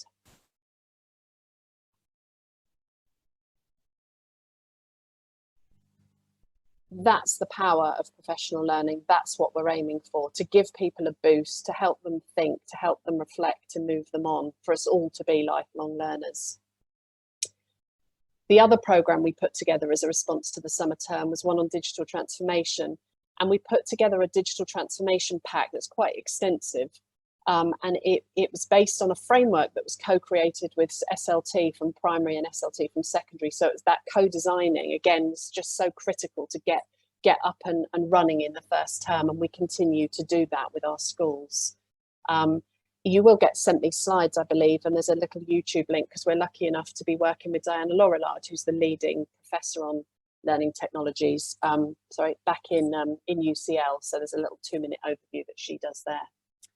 So yeah, this is just some of the logos of the people we've been working with. Again, in terms of sort of clarity of mission, because I can't get into schools, I've not sat across from head teachers, just saying, look, we are bringing in some of the best organisations and people in education. Some you'll have heard of, some you won't. Some of these we won't end up working with, but I have had meetings with all of them.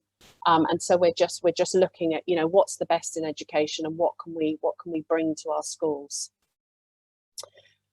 Something that we've done this term is we've got this project in Enfield called the Nexus Project, which is all about bringing communities together. And so I've been working with that project, and they've been able to fund this program that I put together only 2 weeks ago, I think, a 4-week program for teaching assistants and support staff. So celebrating that part of the school community has been really critical. And it's at no cost because of the project that is funding it.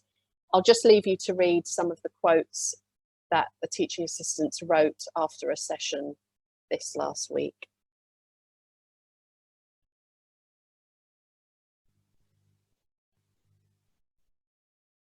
So I've actually banned teachers and SLT from this programme.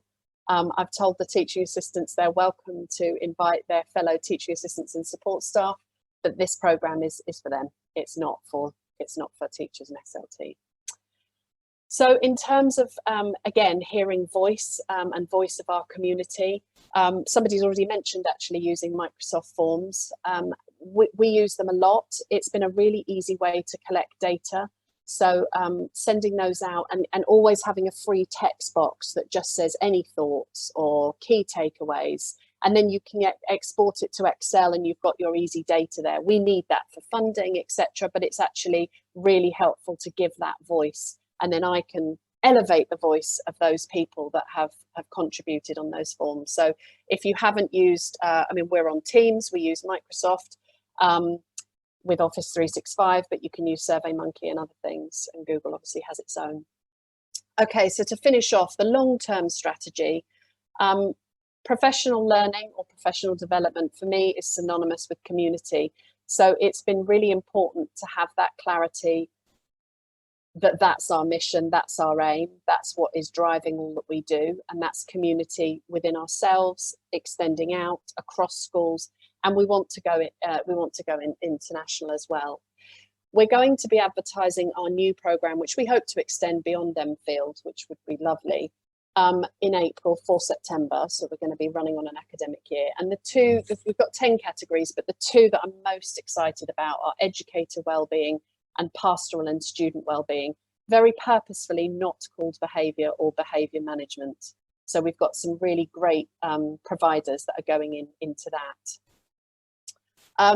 I've talked a little bit about external innovation that we're bringing in from other providers and individuals outside of Enfield. On the bottom right, we've obviously got colleagues within Enfield that we're going to be celebrating, and we're going to bring their expertise to our programme. But importantly, on the bottom left, we want the expertise within our schools to be celebrated. So that's been something that we've really messaged. It's a hard term to contact heads. Last term was a hard term to contact heads, but we're trying to, and we have had quite a lot of schools and heads return our forms to say, yeah, actually this person is developing something really good on outdoor play, or on an element of maths, or on something else. So we are gonna, it's that triangulation that I think is really critical to a quality provision of professional learning. And again, elevating the voice and celebrating community through these different elements. So my aim is for all schools to engage, that we're known as a hub, that we're known as somewhere that shares and celebrates success of the learning, the teaching and the supporting that goes on. And I think the communities that can be established within our local authority, within other local authorities and then internationally are limitless.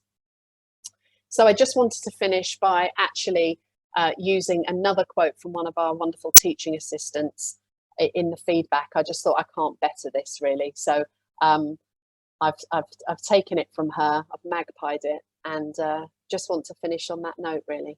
So thank you very much. Thanks so much, Anna, for sharing your journey in Enfield around professional learning. And it is just so important. I'm really passionate about empowering people with professional learning, reading, sharing podcasts, using the strength that you have within your resource, especially in this kind of era of no money in schools. And so we've got to do things very differently and collaborate together and help each other. So thank you so much. I'm going to just pause and pass to Kate, who is going to hopefully show where we're at with our mentee pledges and then reshare the link. And then I will then pass over to Sian, who is going to be our closing speaker. So, Kate. Perfect. Thank you, Jo. Thanks, everyone. Gosh, absolutely fantastic presentations from today. Just really thank you for giving your time to this. Just going to share the responses that we've had so far, and they're absolutely brilliant. We've got a whole range of different ideas from individuals as to how they're going to pledge their support to the community. Lots of people saying that they are going to look to support individuals, raise the profile of the network, which is just great. So, really thank you very much. If you haven't yet shared your ideas, please, do so. And I will repost the link in a minute as well. Equally, for the next steps that people are going to take in supporting their communities, we've got a lot focused on thinking about sort of strategy, but also I was really pleased to see this one about well-being. And certainly I know lots of you like me are going to go away and furiously order lots of the recommended reads. So thank you for that, Ian. That was definitely much appreciated. So please, if you haven't done so already, do share your ideas and we can continue to see the pledges and the next steps there. Thanks, Jo. Thanks, Kate. So brilliant to see, and do share your pledges as we continue. So Sian and I go back a long way. I think it was in 2002 when I was a trainee teacher and I did a secondary placement in an all-boys school in Tunbridge. And it's so fabulous to see that both of us have now continued our journey and are both now head teachers. So I'm going to pass you over to Sian, who is going to talk you through her experience as a secondary head at this time. Thank you, Jo. Yeah, thank you for reminding me of my age as well. That's really fabulous of you. I didn't realise I was the final speaker, but I'm really glad I am in a way, because it gives me an opportunity to sum up for everybody who has participated in this as a panelist this morning, what the journey has been like. I've made a specific point of not talking about well-being because I knew that Ian was going to do that, and fantastic, Ian, thank you. So I do need everybody to know that although I'm not talking about it, well-being for me is at the centre of everything that I've been doing over the last year, and will continue to be so. So I'm going to talk a little bit about how I got clarity during this year and how that's going to move me and take me forward. And I think, although I'm speaking as a head teacher, I actually think this is relevant to everybody who leads in whatever aspect of their education. We all know that you're a leader as soon as you step inside the classroom. So Lisa and Marianne, you're leaders because you lead your students. So all of this is relevant to everybody. And I'm so proud that all of us women out there are championing the way, and we're leading this fabulous, fabulous education system. So I have a PowerPoint, but I'm not going to share it with you because I think I want to talk to you. So Jo and Kate have promised me that my PowerPoint will be available for you all at the end of this session. And of course, if you're very welcome, if you want to ask me questions, to drop me an email.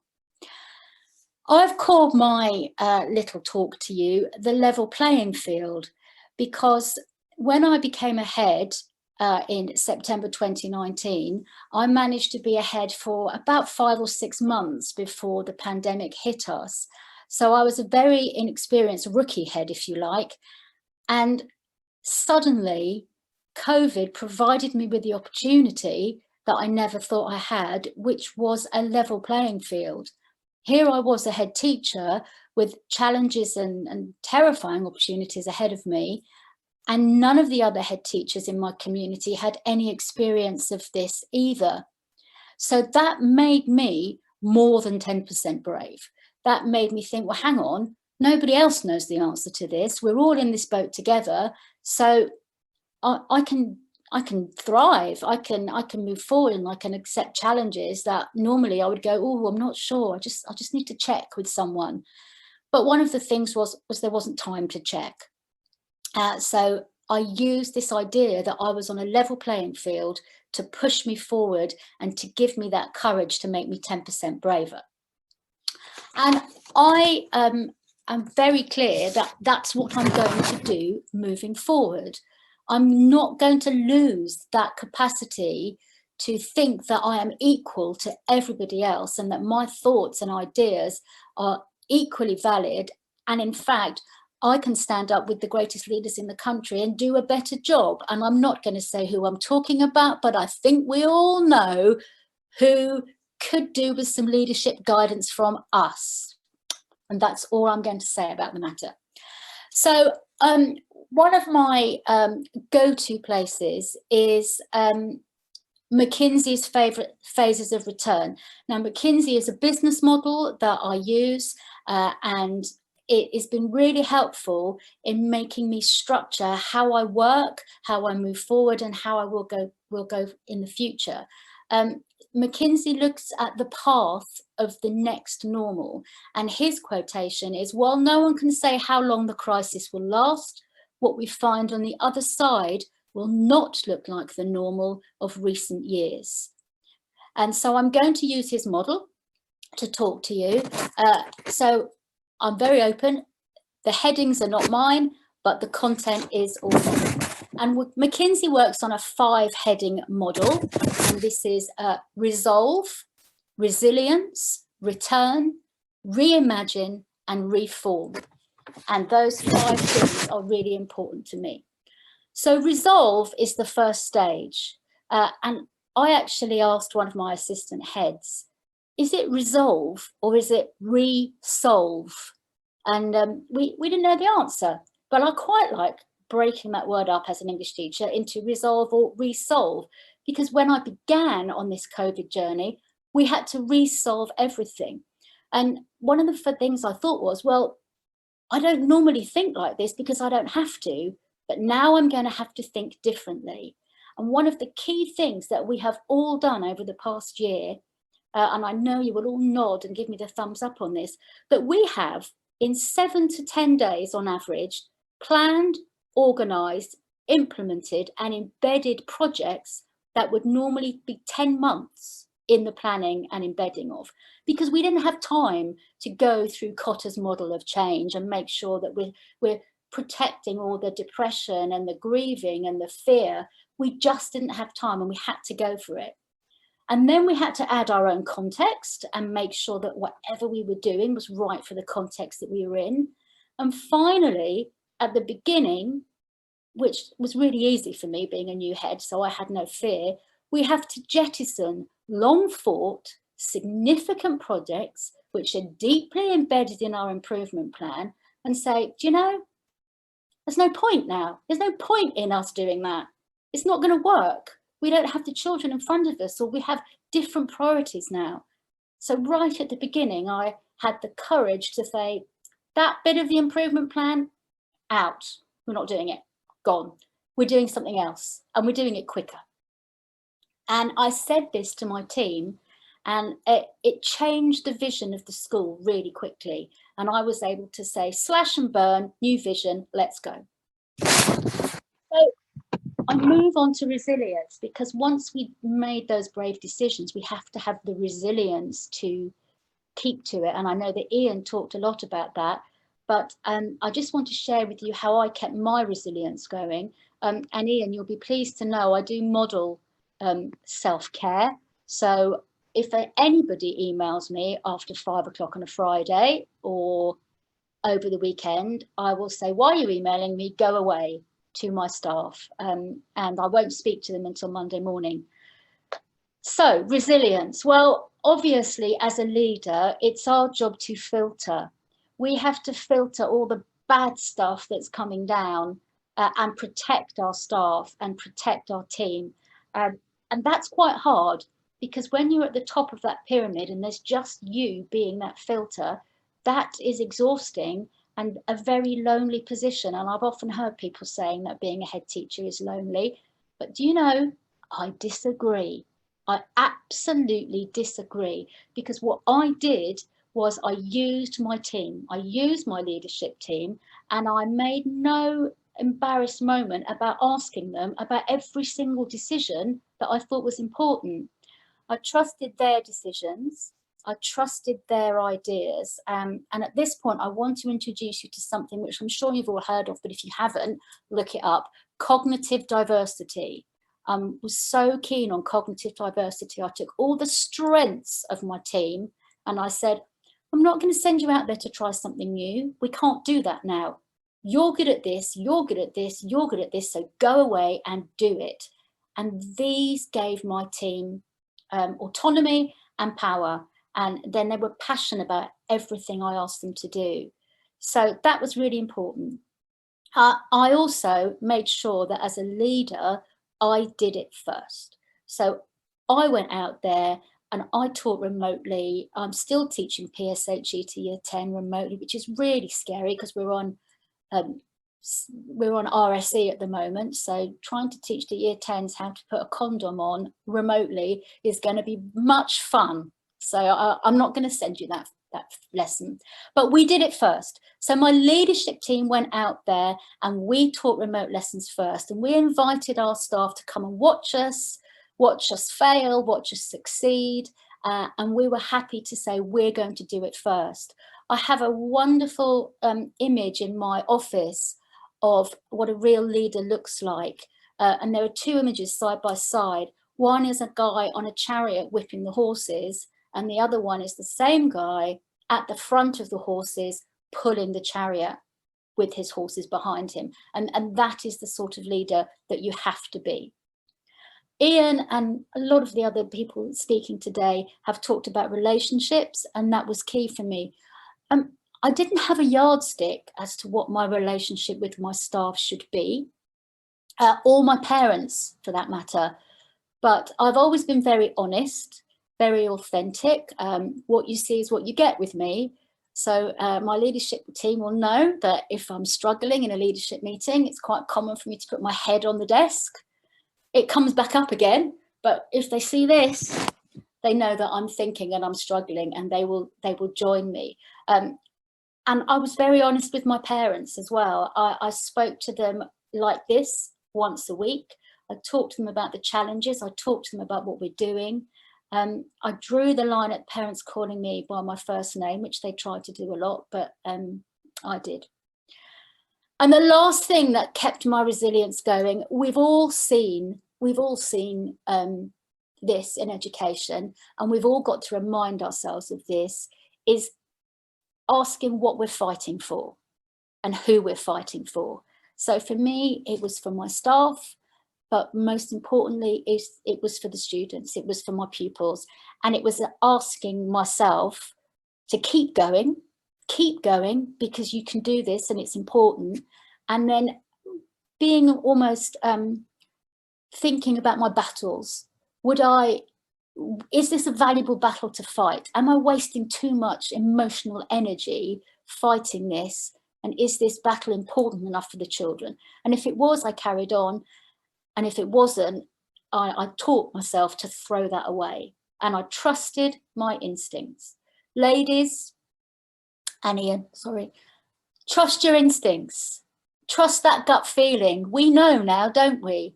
When we were dating that guy and it just didn't feel right, and we thought, this doesn't feel right, but you carried on doing it. And then when it went wrong, you went, I should have believed myself. I should have trusted my gut feeling. And this is the same in leadership. Trust your gut feeling. Yeah, Brené Brown, definitely dare to lead. Okay, I'm going to move on to return. Now, return was in September, but it was fake. It was a false return because suddenly we were thrown into a third lockdown. But I'm still going to talk about it. Our level playing field kicked in here. And I and my leadership team, we got that balance between dealing with COVID, but not forgetting about the school and what we wanted for it. We desperately, quickly embraced the unknown. And we weren't precious about things that didn't work. I've told you, we threw things out.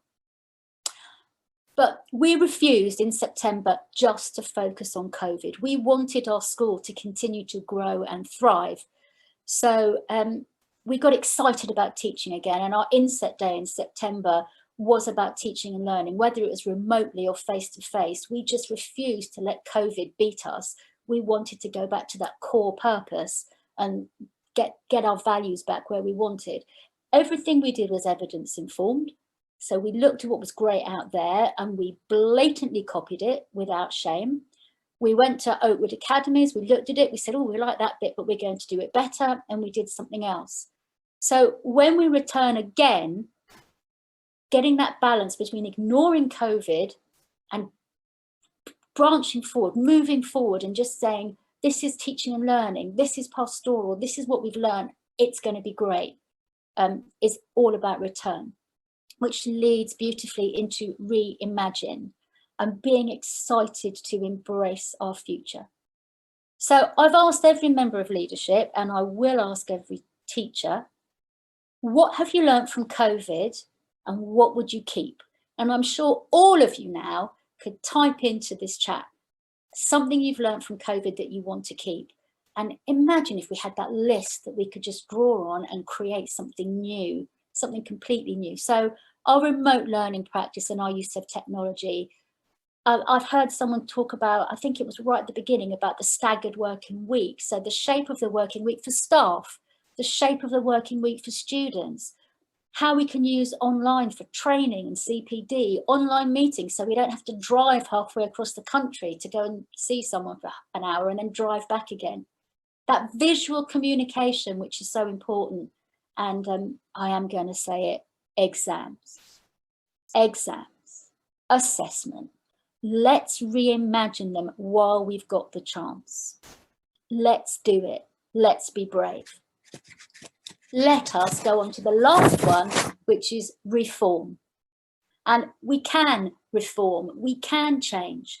We can go back and ask the big, brave questions. So this week, I asked one of my leadership team, who's in charge of curriculum, that knowledge-based curriculum that you've spent a year planning, is it still valid? Do we still want to do a knowledge-based curriculum? Oh, yes, he said, we do, but we're just going to deliver it differently. Okay, I said, as long as you're sure. We could overhaul exams. We can overhaul remote learning. Our students are now computer literate, and we at our school, and I'm sure everywhere else, we've developed them into independent, self-regulating learners, something we've been trying to achieve for a long time, but we've managed it. And we're going to take that and we're going to move forward with it. And we as a school, we're now thinking about cognitive load all the time. We're thinking about how much the brain can manage and how we're going to make sure that that cognitive load for our students is exactly where we want it to be. We have become metacognition experts, and we're going to continue with that. So I think, to summarize, I think what I'm talking about here is taking the best of what we know in the classroom and the best of what we've learned from COVID, and thinking, well, that 3-year plan that we've embedded in 2 weeks is something that we can do moving forward. I'm not telling you to throw out the baby with the bathwater, but I am saying, look what we did. Somebody asked me what it was like being a head teacher during COVID. So I thought about it, and I think about a tsunami. So I said, I'm standing on the beach and I can see a tsunami coming towards me. So I'm strapping myself to the nearest palm tree. That's what I'm thinking of, Boxing Day tsunami. And then this wave washes over me and I've survived. And then I look out to the horizon for the next wave, and I have to decide really quickly if it's close or if it's far away. How much time have I got to unstrap myself, or do I just need to stay strapped to the tree? And that is what COVID was like. Wave after wave of information, indecision, backtracking, U-turning, with me and my team strapped to trees, hoping we survived the next wave. But we did, everybody, all of you did. So my final thoughts are, we are in a better place because of COVID. I know I am, and I know you all are, because you are brave, 50% braver, not 10% braver. We mustn't let this moment pass. We must not let this moment pass. We have to reimagine and reform. And I'm going to leave you all with a final question. So over the last year, something amazing has happened. The powers that be, the Department for Education, the Ofqual, Ofsted, all of them have suddenly decided we're trustworthy and that they can trust us to get on with it. And they ask us what we think. It is a miracle. So we mustn't lose that trust. And I'm just going to ask you, will the powers that be able to do what we've done, trust each other, and throw away those big plans and replace them with something amazing? And fingers crossed, I hope they do. So I just want to thank Joe and the other organisers while I've got the opportunity. It's been a great event, and obviously my PowerPoint will be available for all of you if you want to have a look at it. And I'm open for questions now. Thank you so much, Sian. So if there are any questions for Sian, pop them in the chat. I'm conscious it is midday, which is when we're supposed to finish, but anyone that attends events with me will realise that I'm almost on time, but never completely on time. So it has been such an empowering morning, and thank you all so much to our presenters for giving up their Saturday mornings and evenings, probably planning their presentations for today. I hope you have been uplifted by how we have all found clarity, and I couldn't agree with Sian's positivity more. We really do have to celebrate what COVID's given us and some of those take-homes, as Marianne talked about earlier, those opportunities that you wouldn't have in the norm when you were going out and doing different things when things were open. So yeah, it's been an interesting 12 months, but there's a lot to celebrate. I just wanted to signpost, because wellbeing has been a big thread throughout today, to any head teachers who are on this presentation today, and that is to follow Heads Up for HTs. I'll put a note in the message on Twitter. It is a brilliant community. James Pope and Kate Smith drive it. I think Christala, who's still as part of our attendees, both of us are part of that community, and they are just amazing to have that honesty and support of like-minded people. So do look them up. And as we have said, over the next week we will get all those presentations together, and they will be pushed out through Eventbrite to all the attendees on the attendee list. And it will also be uploaded onto YouTube. So what's Sian's top tip for her own well-being?